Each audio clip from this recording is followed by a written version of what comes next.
all units proceed to your post assignments. All units proceed to your post assignments.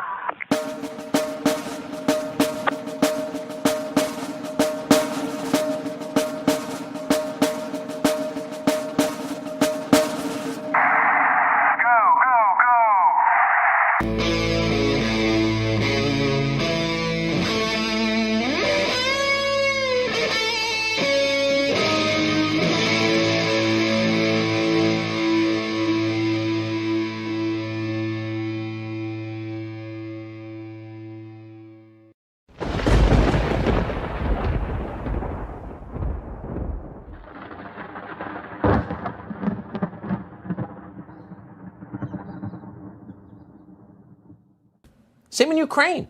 Kinzinger made that clear the other day when he responded personally to a Twitter account called Cat Turd. Because when you're one of Washington's leading authorities on foreign policy, you spend a lot of time on Twitter reading accounts with names like Cat Turd. So the other day, Cat Turd made the mistake of posting a meme that seemed to mock the colors of the Ukrainian flag, colors that are sacred to Adam Kinzinger and every other empathetic soccer mom in her mid-40s. You can imagine how offensive that was. It was like telling an off-color joke about Meghan Markle. It could not stand. And so alone and battling debilitating hot flashes in his kitchen, fighting the urge to open yet another bag of Chips Ahoy, Adam Kinzinger fought back. Literal evil, he wrote in a late-night response to Cat Turd. If I met you in person, it would not end well for you, sicko. Whoa! Hear that, Cat Turd? It will not end well for you. That's not a pillow fight Adam Kinzinger is talking about. That's a full-on slap fight with hair pulling. This is real. You'd better apologize. Our heart goes out to Cat Turd tonight, who's probably cowering in a litter box somewhere, waiting for Adam Kinzinger to show up with sharpened nails. Mock the Ukrainian flag, get scratched. Those are the rules, Cat Turd. It's a tough town. Meow. All right. Our long nightmare has ended. No, Scott, I'm not referring to Adam Kinzinger's last day in Congress. I'm referring to the entire week that our audience had to endure without an episode of Ask the Inspector. I thought it was a vacation for them. I mean, I feel sorry for them today. They have to put up with my dogs barking in the background and, my cough and your controversial performances this past Sunday. I mean, my goodness, we've increased everybody's blood pressure tremendously. And Adam Kinzinger's, I hope. I mean, because we did write an article for him, Yeah, that's right. And so that was people got their Scott Ritter fix, even though there was no podcast. Well, actually, that's not it. This is it here. Go to Scott Ritter Extra. And by the way, you can subscribe, but it's a good way to support our efforts. And there you see, I think that Tucker Carlson set a high bar in terms of mockery, but you equaled it, I think, by finding another ridiculous Adam Kinzinger tweet. So congratulations to you on that. And to me, congratulations on maintaining a reasonable level of controversy in your absence. Some people know what I'm talking about, others don't. Should we keep it a mystery, or do you think we should say what we're referring to? Mysteries are always good. Mysteries are always good. People coming back for. I just want to point out. I know where this is going. Go ahead. The Cat Turd. That Adam Kinzinger is a pilot. He ain't a fighter pilot, by the way. So he's not Maverick. He's not Top Gun. He was a tanker pilot. Now there's a role for tanker pilots in the world. They provide fuel to aircraft who need fuel to carry out their missions. But tanker pilots aren't known for their daring do. They aren't picked for their lethality. And then he transitioned into flying a twin-engine converted commercial airliner called an RC-46. And he drilled holes in the sky over Iraq and Afghanistan doing various electronic warfare kind of stuff. So let me put this to you, Adam, if you're listening, or anybody who is part of Adam's NAFO group, the North American Fellas Organization, those Shiba Inu, cowards who hide behind Shiba Inus. Cat Turd kick your butt, Adam. You can't win a bar fight. You're a little pathetic excuse of a human being who squeezes into a tiny little flight suit. You probably wear a big watch, and you know what I'm talking about, Adam. Okay, you little turd. You really are going to sit there, a congressman, a lieutenant colonel. If I were your commanding officer, you'd be relieved on the spot for conduct unbecoming an officer. You're going to threaten a fist fight over the social media? Adam, do better. And first of all, be smarter. Anybody would kick your butt. Anybody. Normally, I walk into a bar and I've been trained to assume that there's at least one person in the bar that can kick my butt. There's probably more now. So I just assume everybody can do it. Adam, everybody can kick your butt. It's not a question. You're a pathetic little fat cookie eating non-existent human being. And that's what I have to say about him. I mean, I'm not impressed with this guy. He's not. He's there's Adam Kinzinger. He's Mr. I'm a pilot. Bird strike was your greatest threat, Adam. Bird strike. No one was going to shoot you down because there was no one with anti-aircraft weapons that were going to touch you way up in the sky where you were doing your little special operations thing. And remember, when we say special operations pilot, that doesn't mean you have any skill set, Adam. You simply hold a yoke and you go up and you go down and you go left and you go right per the program. I mean, maybe a little bit of a tricep might develop. I don't know, Adam, but gosh, you're not a special operator. You'd never pass any course to get into this. You don't have the physical capabilities. I've seen you, Adam. You're not impressive. Quit threatening cat turd. Finally, somebody comes to the defense of cat turd. So eloquent. Well, go to ScottRitter.com to read the article, and you get some more background on why that was a ridiculous tweet. And by the way, here is the tweet that Scott was reacting to. NATO versus Russia would be like. I mean, I love that part. Would be like he's a frat boy. It would be like, dude, a real 3-day operation, not a fake 3-day operation, a real 3-day operation. Again, Kinzinger doesn't know anything about NATO. He doesn't know anything about Russia, and he doesn't know anything about 3-day operations. So, no, it was just a stupid tweet. And I wrote it. Awesome, dude. Awesome, dude. All right. I mean, I really, this is Spicoli. And I like Spicoli. You know who I'm talking about, right? No, edify me. Spicoli is Sean Penn's character in the movie. And now that I brought it up, I'm not going to remember it. It's a high school movie. He's a surfer boy.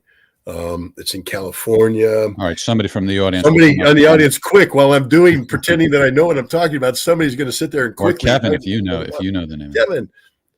I mean, it's a famous movie. It's a very famous movie. But Spicoli was the character that was the surfer dude. He's the stoner dude.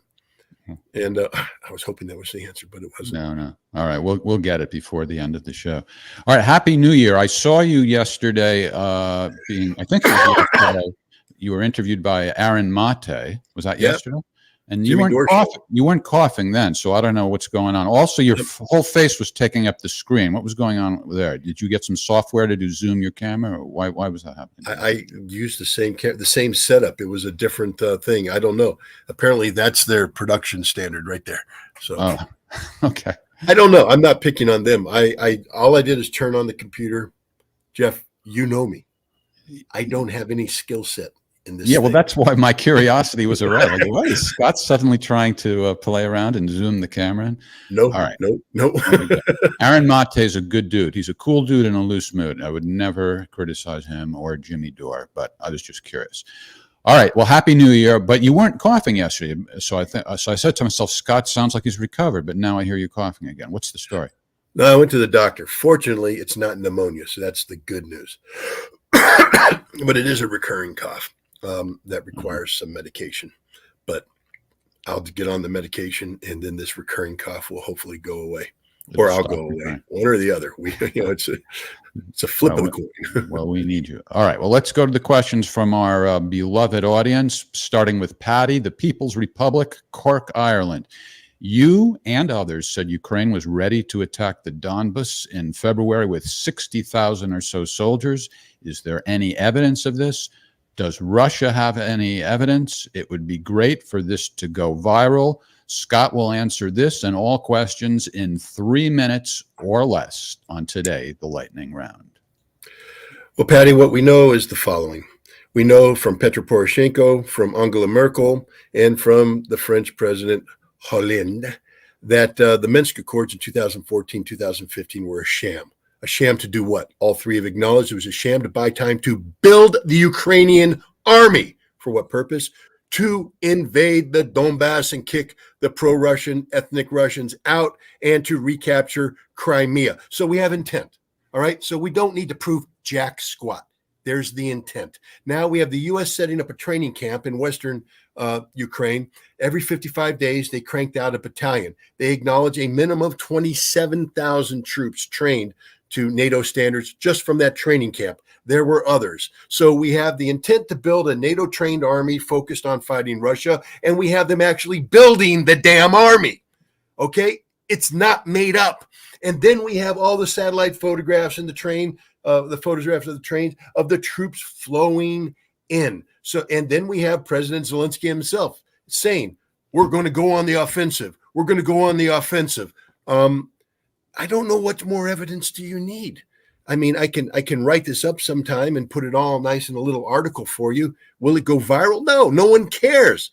I mean, we have the three leaders of the West who promised a ceasefire. We're trying to avoid war, lying to go to war. That should go viral. You don't need me to show you a photograph of 60,000 troops. That number could be higher. Everybody knew about it. The Ukrainians knew about it. Everybody knew about it. But it's not speculation. We know because they said they are not taking the Minsk Accords seriously. It's a sham to buy time to build an army, a NATO army that will liberate Donbass, liberate Crimea.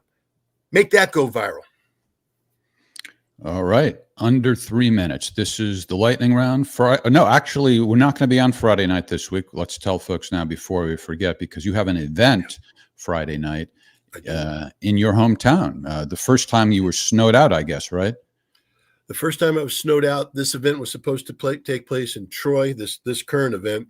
Mm-hmm. But that venue, for whatever reason, is no longer available. So they've brought it back to the Bethlehem Town Library.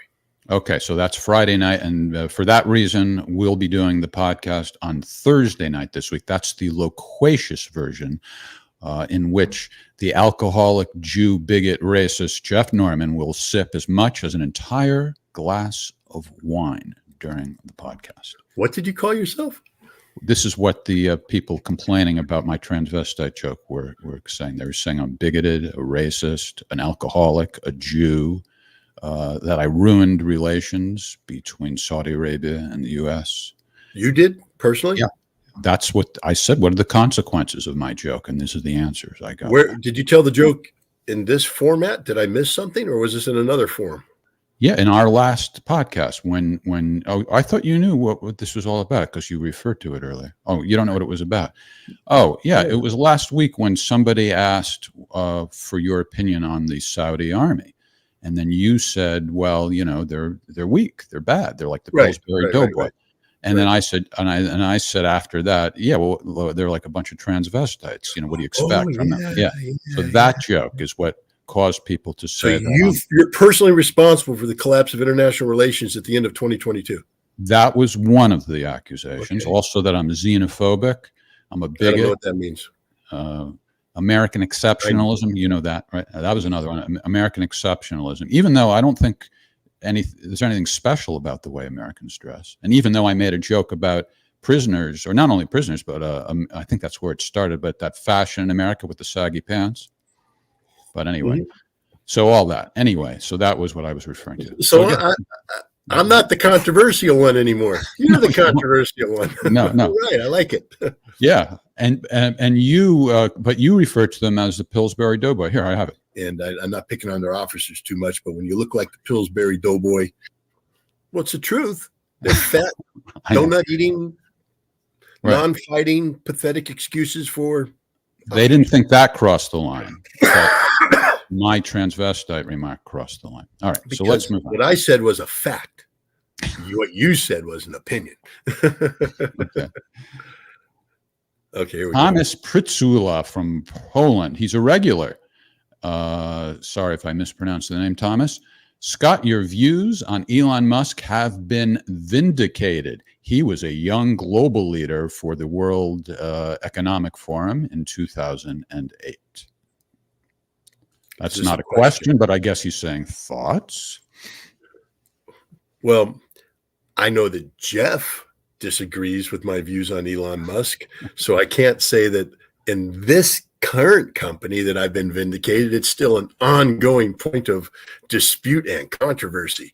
Look, Elon Musk,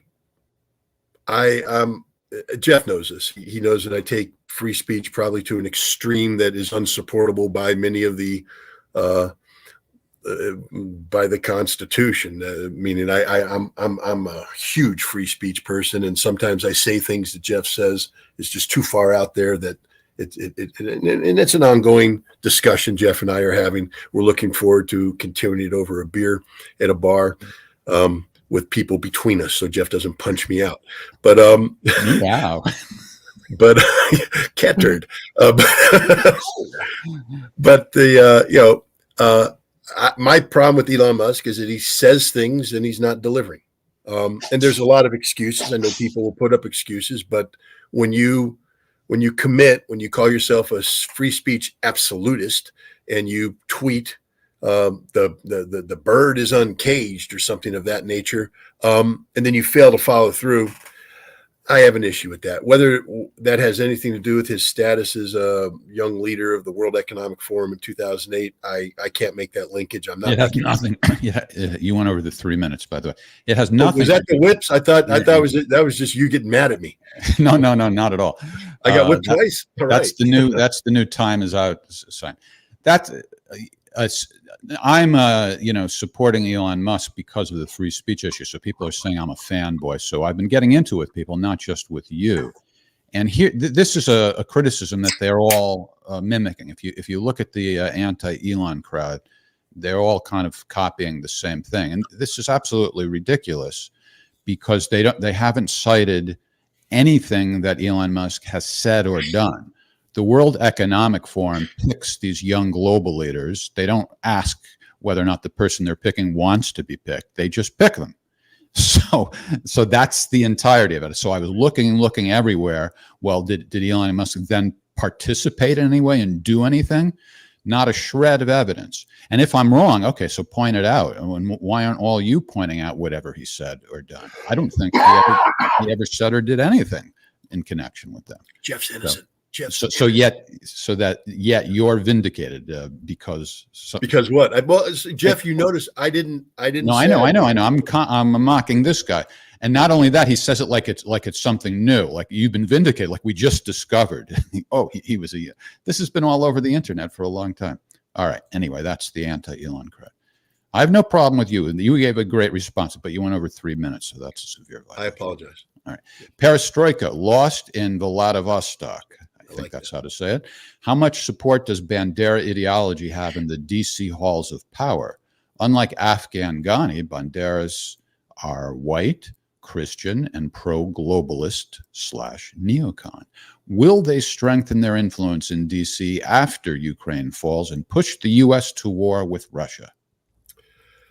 Well, it's not that Bandera ideology has support. It's that Bandera ideology is being ignored. When you invite the Azov regiment into the People's House, Congress, and you praise them as heroes and you allow them to, auction off Nazi memorabilia by turning a blind eye to the fact that you just let them auction off Nazi memorabilia. The problem isn't that they're saying we support Stepan Bandera. The problem is they're pretending Stepan Bandera never existed.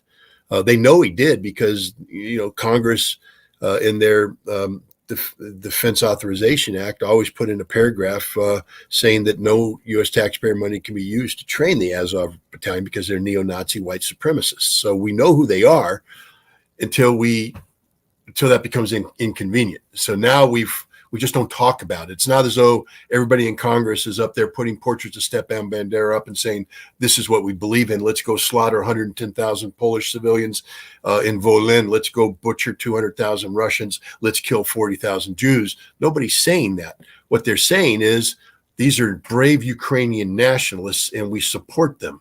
And we're going to support them.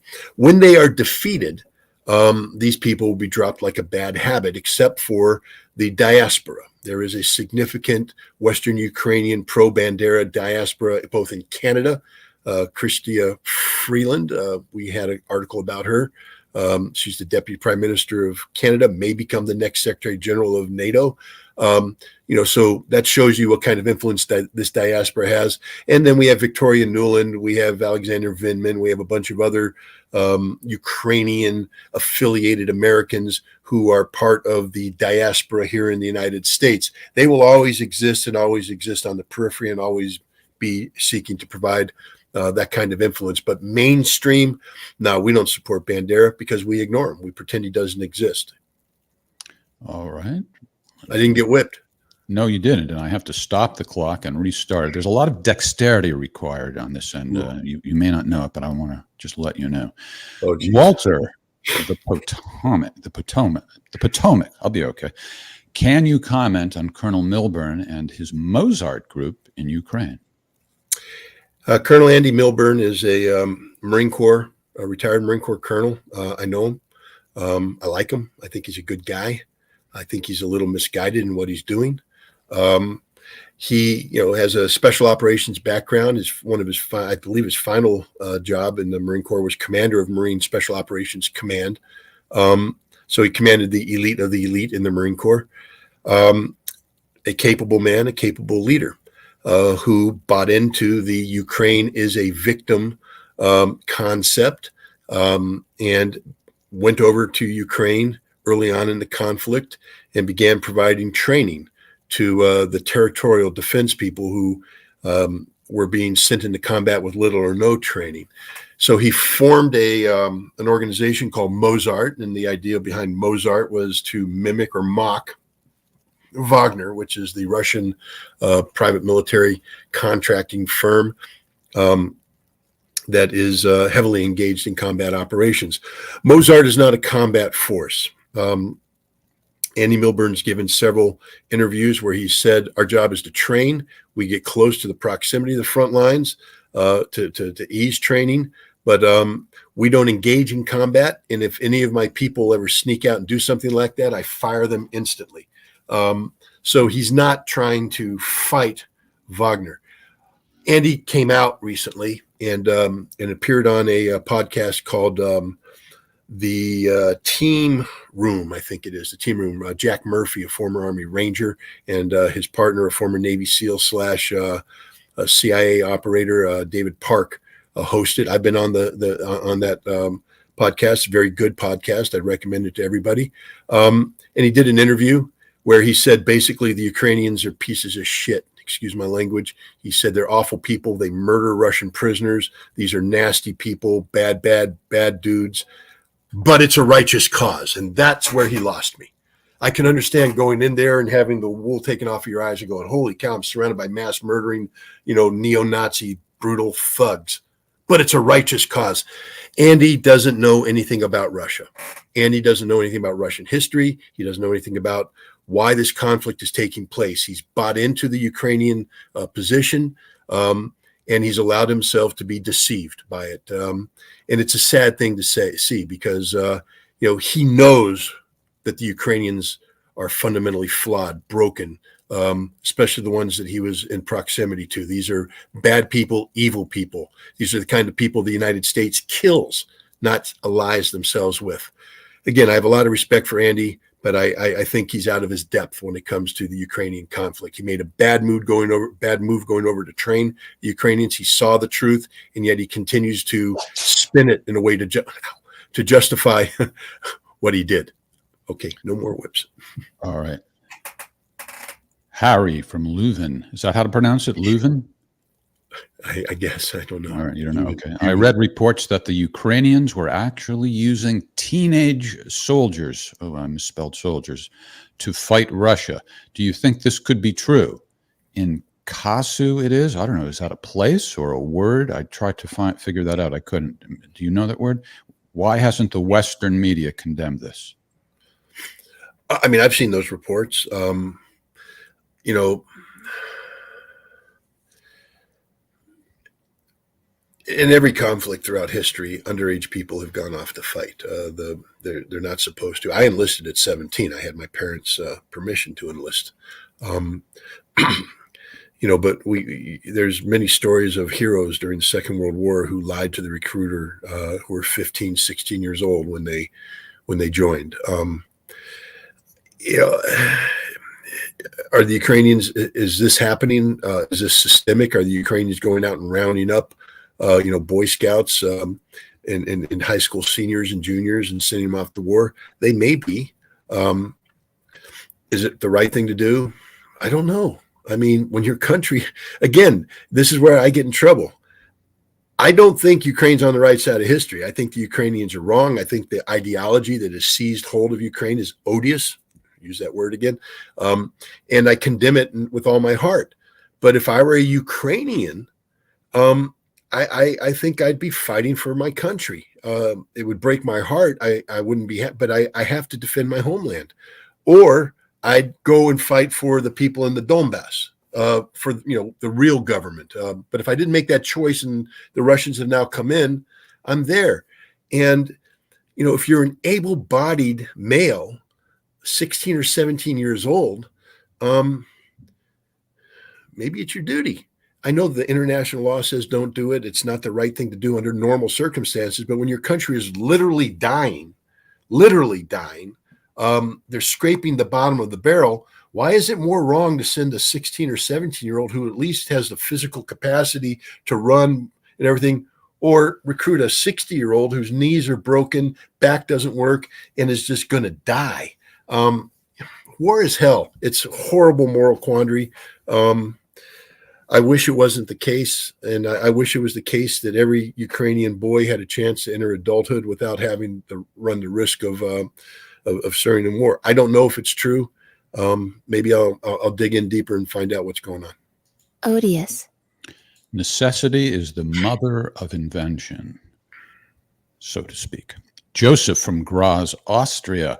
On the last episode, you defended Stalin by saying he did what had to be done. However, when you debated Hitchens in 2006, you said it's not the end that justified the means, but the means justify the end. Isn't saying Stalin did what needed to be done just code for the end justifies the means? No, I'm pretty sure I said a lot more than to Stalin saying that Stalin did what needed to be done. I talked about the historical context. I talked about the circumstances that existed.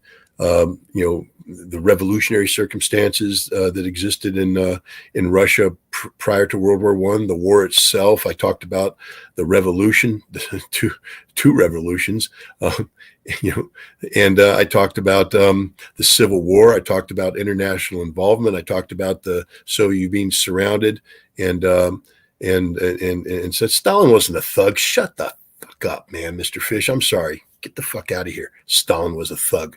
Really?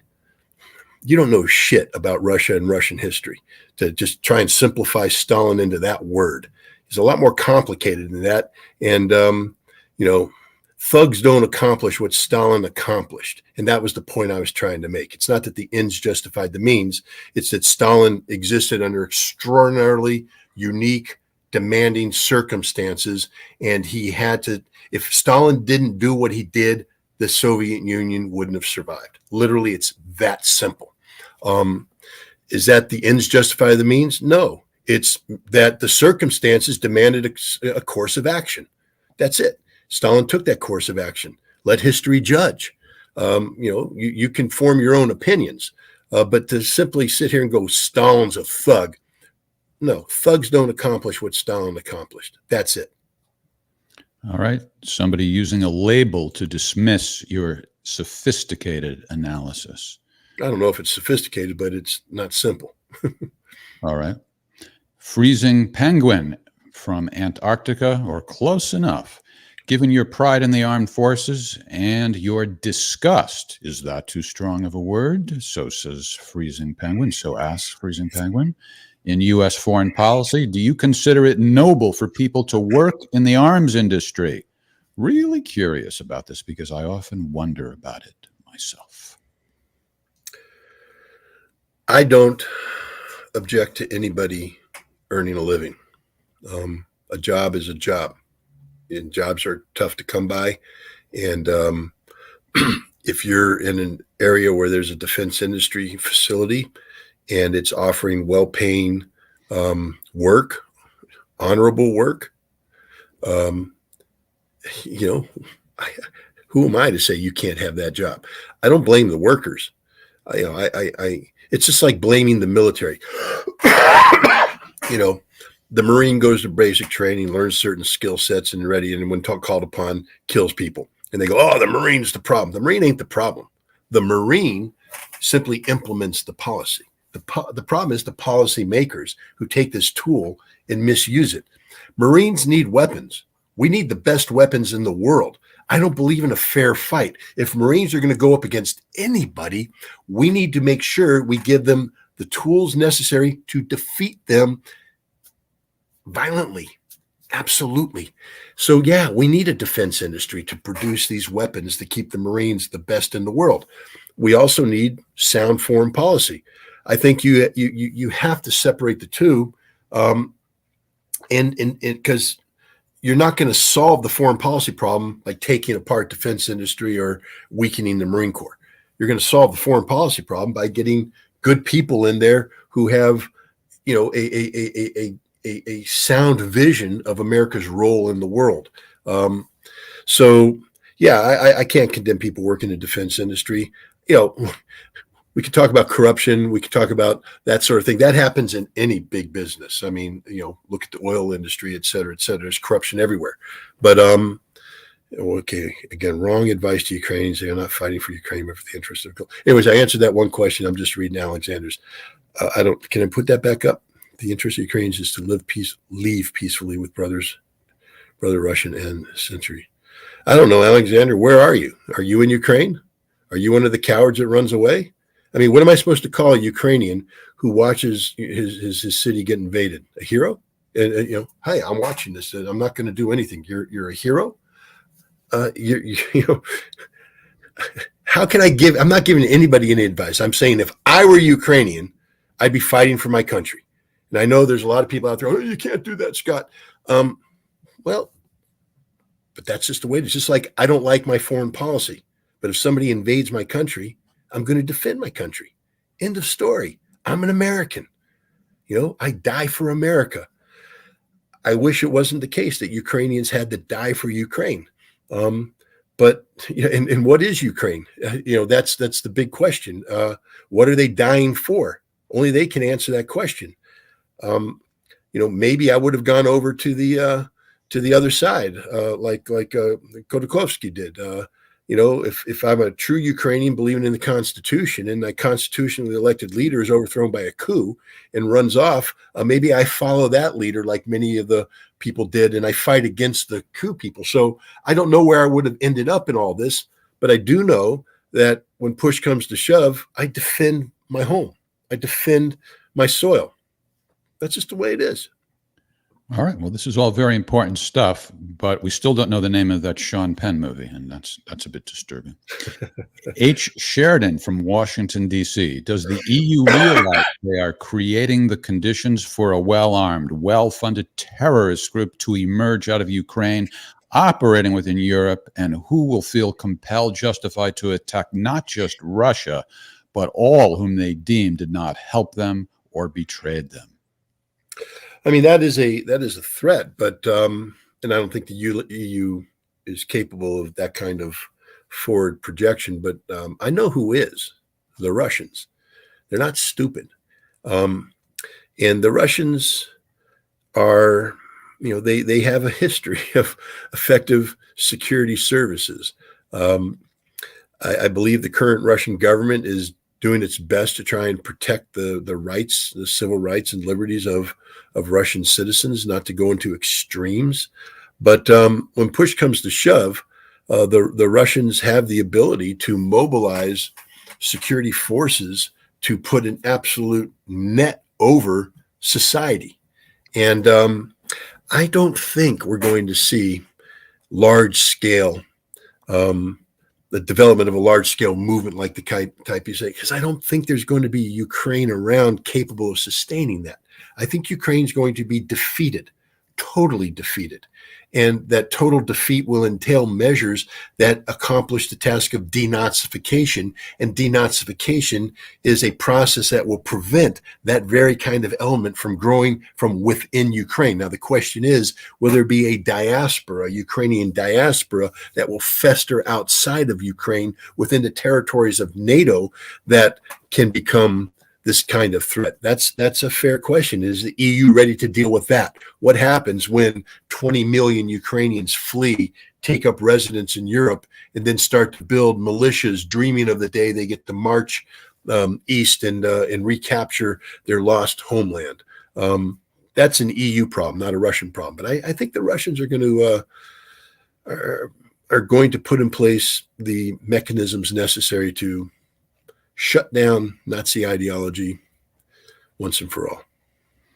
All right, Mr. Fish is still arguing about Stalin. This time he bribed you. He gave us a monetary tip. Keep it. Okay, Mr. Fish, you're 100% correct. I'm on your side. What did he say? No, I was going to hold out for more. No. First of all, yeah. Okay, go ahead. All right. Bruce K. from Palo Alto, California. Can the U.S. have the economic power it has without its military power?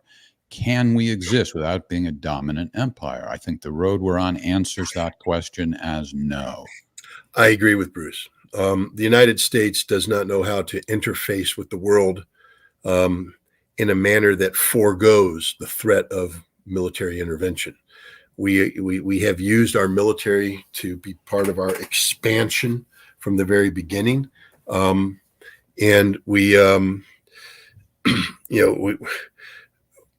Dwight Eisenhower warned about the military-industrial congressional complex that developed at the end of the Second World War, where our economy is on a permanent war footing. We also are a nation that consumes far more than we produce. So in order for us to keep this lifestyle that we've grown accustomed to, we have to keep open these economic channels that allow us to buy raw materials and other things, consumables at low prices, to bring them in so that they can be affordable for the American consumer. Imagine if we actually paid market price, fair price abroad to bring this in, then we'd have to jack that up, and suddenly it's not a comfortable life for America. To keep the American consumer wrapped in this cocoon of comfort, we have to have a master servant, a empire colonial relationship with the rest of the world. And in order to do that, there has to be the threat of violence. The military power has to be there.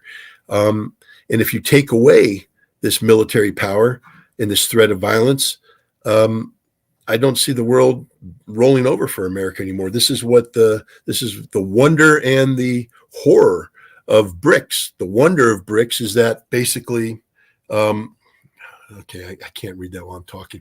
The wonder of BRICS is that it's challenging American singularity with the multipolar reality. The horror of it is that it's challenging American singularity with multipolarity. It means that the day of the American, American hegemony is over. It's past. And how America is going to respond to this, how we're going to deal with this. Are we going to learn how to interact with the world on a purely economic basis a la China? Or are we going to go down swinging as this nasty, military empire that, like Dylan Thomas said, we're going to rage against the dying of the light? I don't know. I mean, I don't think our political leadership has the capacity to conceive and implement policies that don't have a military component attached to them. No whip? No. Trying to get this question in there. Netflix from London. A multipolar world is on the way. What place will the U.S. take after the destruction of hegemony? And is there an analogy with the collapse of the British Empire? Well, the problem with the collapse of the British Empire is the collapse of the British Empire took place in the context of the growth of the American Empire. And America and the British are cousins. So the British had a soft landing and then were able to be sucked into the umbrella of America that sustained many of the British colonial trappings. The role of the London banks, et cetera, was retained largely because of the American protective umbrella. There is no America out there for America. So as we collapse, it's going to be up to us to come up with, the soft landing, if there's going to be a soft landing. I do believe that if we can avoid a major war with either Russia or China, that reality will set in, and that, at the end of the day, American business leaders exist to make money. And you can't continue to embrace a failed economic model that loses you money, or else you collapse. So the American business leaders are going to be recognizing the need to change the way America interfaces with the rest of the world. And I do believe that once they commit, politicians will follow, because it's the business money that keeps the politicians up into power. So that's my dream, at least, is that American businessmen will, do the right thing when it comes to altering their approach, because to try and stick to an American singularity model in a multipolar world is just an invitation to failure. And you don't get to be a CEO of a large company by embracing stupid. So let's see what happens. All right. That was the one of the ironies of that criticism regarding the Saudi joke, was that I was somehow perpetuating American exceptionalism. This podcast consistently criticizes American conceptualism. It's the opposite of it. I mean, it's you more than me who does it, but I don't know. That was one of the ridiculous things. Alex from Toronto, you mentioned that a big Russian offensive is coming in the near future. What are the prerequisites to be fulfilled before it could begin, and what would be telltale signs that it's imminent? Is it a matter of days, weeks, or months? Well, in order to answer that definitively, I'd have to have insight into what the Russian objectives are. I can only speculate what the Russian objectives are. I believe that the Russian objectives are phased in nature, and that the first phase will be the securing of the Donbass. Was that a whip? No, that was my plastic water bottle made a noise. Okay. When it's squeezed in and it just comes out by itself. I was like, wow, that's a quick 3 minutes, but they're guilty. That's it. Nice. We'll have to explain the physics of that. Did it by itself. Okay. But, so I think liberation of the Donbass is their one. Then securing of the other territories, which I've said are irrevocably Russia. No talk about giving them back, which means all of Kherson, all of Zaporizhia, and then securing that by pushing out. I believe that the initial emphasis is going to be in the north towards Kharkiv to secure that area, maintain pressure on Kiev, also to give the Ukrainians an outlet. I think we've talked about this before, where I think Odessa will be put out there to the Ukraine saying, surrender now, you keep Odessa, outlet to the sea, economic viability, continue to fight, we take Odessa, and you guys are forever condemned to be a rump state. One of the first things is stabilizing the battlefield, which is taking place right now. The Russians have reinforced the troops. They've built defensive lines, so they have a solid anchor that isn't going to collapse in the face of a Ukrainian counterattack. And from that solid anchor, another 175,000 troops are on their process of coming in, and these are going to give Russia their strike capacity. And when's this going to happen? I'd follow the 175,000 troops. If I had access to intelligence, I'd be looking at the buildup of logistics. I'd like to see where they're putting their fuel, where they're putting their ammunition. That would give me an idea of where their strategic direction is. But I think this is going to happen. Again, I think sometime this month we will probably see the beginning of this offensive. You don't train troops and have them sit on the sidelines. It's just like a team. You don't get a team all ready for the big game and have them sit on the sidelines waiting weeks and weeks and weeks. They lose their edge. Once you get your troops up there, once you get them trained, equipped, and they're at peak capacity, that's when you want to strike. And so I think that we're going to see peak capacity achieved sometime later on in this month, and I think the Russians will strike at that point in time. Okay. Anatoly from Chelyabinsk, I think that is Russia. Are liberal media in Russia comparing the Ukrainian conflict to the war in Chechnya? Is it peculiar to compare the Chechen conflict with the Ukrainian one? Well, I mean, I don't know what the liberal media in Russia is doing, to be honest. But there is no comparison between the Ukrainian conflict and the war in Chechnya. Completely different,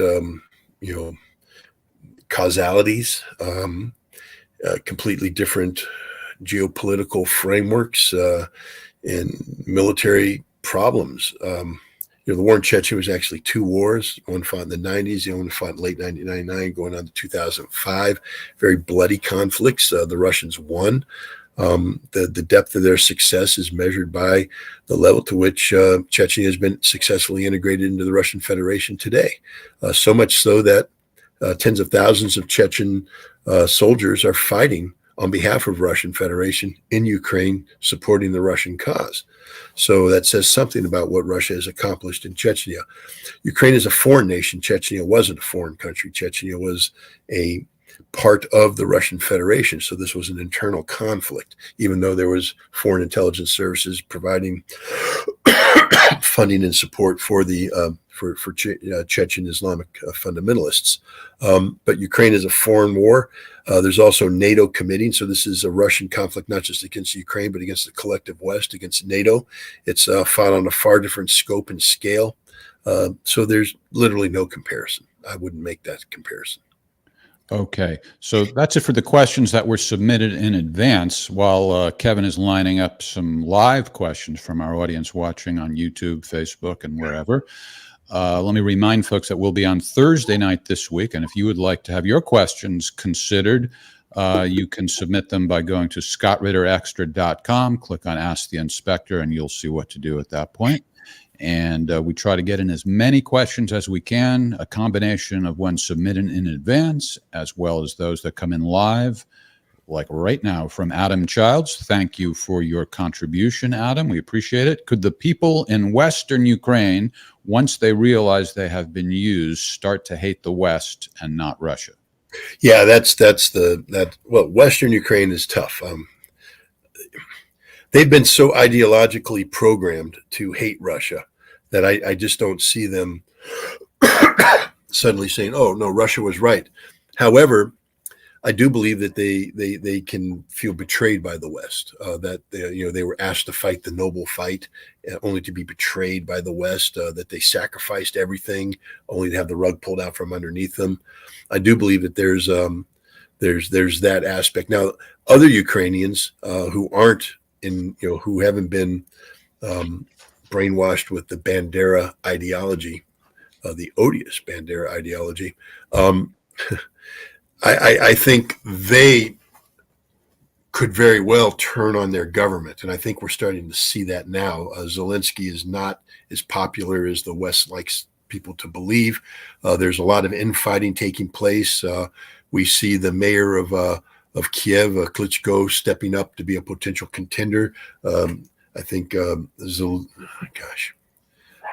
the problem with having a head cold is your brain goes out. But Zaluzhny, I think, is the general's name. He's also a potential challenger to Zelensky. So we're going to see a lot of political games going on in Ukraine, blame, finger pointing, etc. But there are going to be people who are going to be deeply resentful for the hell that Ukraine has been put through. And at some point in time, a lot of that resentment, I think, is going to shift away from Russia towards not just Zelensky, but the West, who, frankly speaking, are the ones that set Ukraine up to fail. Remember, Merkel and Hollande were the ones who said, this is all a sham.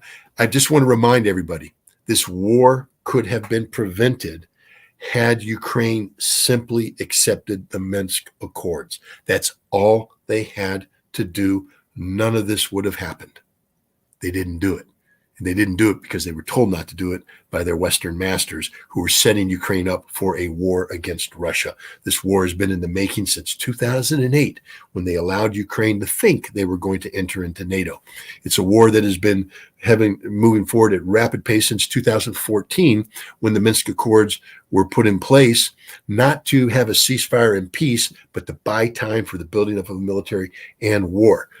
Sooner or later, the average Ukrainian is going to go, wow, we've been played for a fool, not by Russia. Russia was seeking peace. The whole time Russia was seeking peace.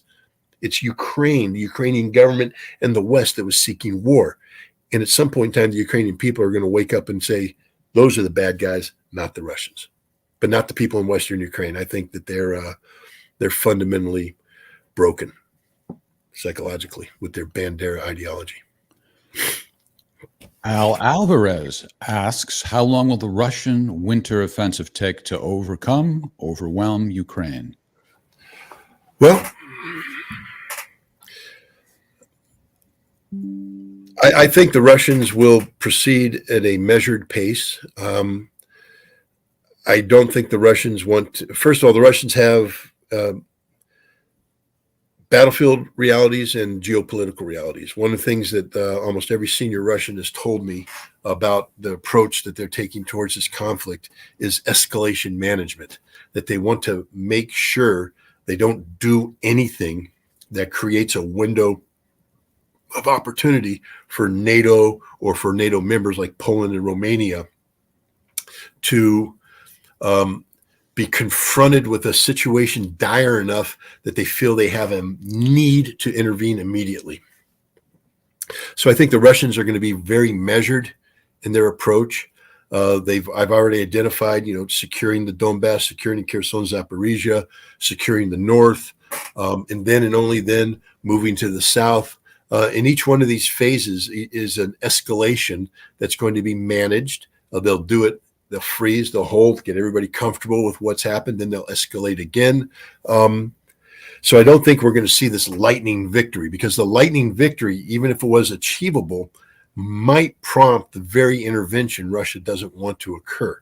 So I think this is going to be a very methodical, phased advance, but it's going to be decisive, and it's going to be overwhelming, and it's going to destroy the Ukrainian military. Okay. Since you and I both blabbed a little bit, somewhat in violation of our own lightning round commitment, should we go about 5-6 minutes late to squeeze in a couple of more questions? All yes, right. sir. Peter Sellier. Just don't with me. Okay. Do you think that this conflict would enter an eternal guerrilla war phase like Iraq? I mean, we've seen elements of this. We've seen these they call them DRGs, diversionary reconnaissance groups, saboteur groups operating. But, it's like crime. I do believe that the Russians have the ability to put the net down on this. Nothing happens in a vacuum. There aren't going to be partisans in the woods. These DRGs live amongst society, and I think the Russians have the capacity with the FSB and others to monitor society, at least targeted areas of society where these groups could exist, and take them out. And we see this every single day. The Russians are taking out this group, this person, this individual, and you see that all over the place. And so I don't see an eternal conflict. A lot of this problem will be solved when the fighting stops and the need to rebuild begins. And, the Russians are going to do a better job of reconstructing the areas that they're responsible for than the Ukrainians in the West are. And so when you compare and contrast the two, it's going to be Russia where goodwill is going to be developed and nurtured, and it's going to be in the West where you're going to see, the kind of resentment and bitterness where this kind of desire to resist springs forth. So I don't think we're going to see it in Russia. I think there's going to be some of this, but I do believe that the Russians have the ability to put a control net over those elements of Russian society where this threat could emerge and nip it in the bud. Okay. Kevin Michelizzi backstage tonight. Thanks for a great job. He's curating the questions, doing a great job. We appreciate that. MW asks, Scott, why are the British Special Forces involved so deeply in the conflict in Ukraine? Please visit Ireland and the UK soon, won't you? I don't know, MW. Is that like a spider inviting somebody into its web? Little fly, hey, fly, come into this web. No, I love England, and I love Great Britain, and I love Ireland. I've been to all of them. Great places, good people.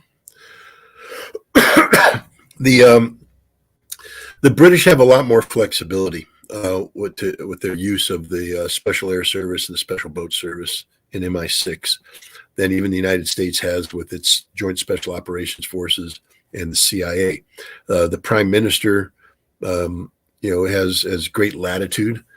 He can do things without notifying Parliament. And so I think because of that flexibility, you see the SAS and the SBS stepping up and doing things that the United States would like to do, but can't do because of legal constraints and restrictions. So that's that. The British just have a history of doing this, and in Ukraine, I think we're seeing that play out. I'll also point out that despite their professionalism, the SAS and the SBS don't have a great track record. They don't always win, and they're not going to win in Ukraine. Dan, that new camera looks great. Look at that close up, and I love the shade of gold on your wall too. By the way, the yellow, yeah, whatever that is. You know what? In Russia they call it a zholty dom. You know what that means? No, of course not. An insane asylum. So that's the color of our house, a zholty dom. Oh, okay. Well, as insane asylums go, it's top of the line. Thank you. How did you get my face up there like that? Did you do some trick with my camera? No. Well, I mean, we did it. I don't know if you'd call it a trick. There it is. There it is. Okay. We can do all kinds of things. Scott Ritter, can you explain? Oh, you want to read that? I'm sorry. I'm taking your job. Did you just kick yourself out of this? I'm going to assume that I'm the only one broadcasting right now. I'll say. I'll read it, Scott, since I don't know where Jeff went to. Jeff disappeared. Go ahead. Read it. Oh, hey. Oh, there he is. Kicked yourself out. Can you read me the question? Can you explain the NATO disparity in artillery shells? Did NATO never have a big Cold War stockpile like Russia, or did they never prioritize artillery in their doctrine? The NATO doctrine never prioritized artillery to the extent that Russia did, or the Soviet Union. The Soviet Union prepared for a major conflict, not just with NATO, but remember back in the 60s, 70s, etc., relations with China were iffy. So they had prepared for a major conflict with China as well, which means they have to have, if you're going to use a doctrine or promote a doctrine that is based upon the notion of the artillery as the god of war, you got to have a lot of artillery shells available. And so they built this massive stockpile that they're able to draw upon today. And they continue to produce artillery based upon the concept that it's going to be the leading edge. In the West, we use close air support, both from fixed wing and rotary wing resources to a much larger degree than the Russians do. We have a completely different approach. As I pointed out several times in the past, during the Gulf War, Desert Storm, we fired 60,000 rounds of ammunition for the entire conflict. the Russians sometimes fire that or more per day.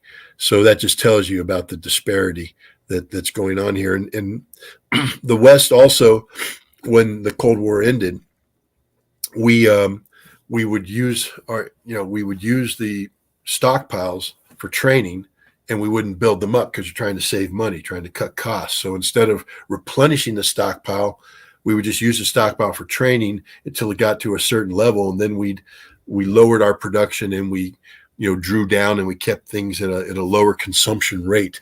We never prepared for a major conflict with Russia. And I'll tell you this too. This applies to everything. Tank shells, artillery shells, air-to-air missiles, surface-to-air missiles. We don't have the capacity to sustain large-scale ground combat like the Russians do. This is why people keep talking about NATO getting involved. Trust me, there's logistics planners back in Brussels going, nah, we ain't ready, guys. Can't do it. Don't do it. Don't want to do it. And the defense ministers are looking to their defense industry and saying, how can we ramp up? And defense industry saying, it's going to cost you. We can't just snap our fingers and ramp up. We have production lines that have been optimized to meet the production requirements that you have established. If you want more, we have to build new production lines. I need money. Then I have to build facilities. Then I have to hire people, train people. We just can't just roll over. Whereas Russia has facilities already identified that they're expanding to already. And you've seen them ramp up their production to support this conflict. And what people aren't realizing is that Russia just expanded its armed forces. Now, I think 1.5 million people is going to be the size of the Russian military with whole new commitments. This is going to require additional stockpiles. So the defense industry is ramped up, not just to support the war, but to support this expansion. All right. We went a few minutes over to make up for the fact that we blabbed a bit earlier, but let's wrap things up now and remind folks that the loquacious version of Ask the Inspector normally goes for around 2 hours. Scott gets into things in a lot more detail then, and that's normally on Friday nights, but this week it'll be Thursday night because Scott is at the Bethlehem Public Library in his hometown of Delmar on Friday night. Also want to remind folks to check out Scott's latest article in Scott Ritter Extra, a deeply reverential tribute to the fine statesman Adam Kinzinger. Today is his last day in Congress. Scott, try not to tear up too much about that. Folks, you can go to scottritterextra.com to see exactly how reverential that was. And we will see you all on Thursday at the usual time, which is 8 p.m. Eastern, 5 p.m. Pacific. And I think that's about it, right? So thanks a lot to Kevin Michelizzi, who helped us out backstage. And Kevin will be with us every Sunday on Scenes from the Evolution with Tori Mansfield and myself. And sometimes we get a little controversial even.